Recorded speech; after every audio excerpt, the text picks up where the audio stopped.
All right, fans, this is the famous black GMC Duramax from the internet. And what you saw was the plunger stuck on the pump and stuck. Had this pump stuck wide open. Wasn't a runaway, the pump was just stuck. And so when that happened, you have to hit the fuel shut off, which I'll show you here in just a second. But that's a little easier said than done when the truck's beating you around pretty good, and you just couldn't get to it. So right over here on this side, fuel shut off. So you see, well, that's a small switch, but it's kind of hard to do when the truck's getting beat to hell. But like you can see, everything is just fine. There's very little about this Duramax that's actually stock.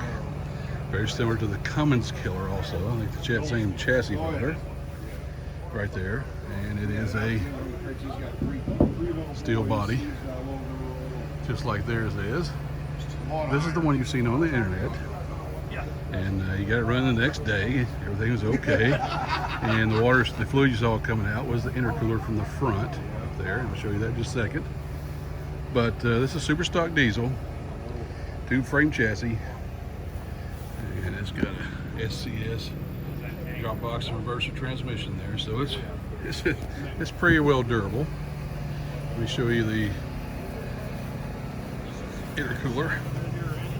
I think it was is in his weight box. And everything was all condensating. All that fills was with water and ice, and then it drinks cold water, cold air from that into the motor. Good luck tonight. Good luck. Right here, through the intakes, Have a good day. Yep. and make some cold dense air mixed with the fuel, make big power.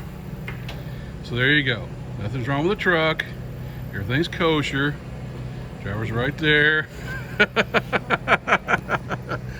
Oh, you guys win a fever over nothing. You guys have a great day and drive diesel.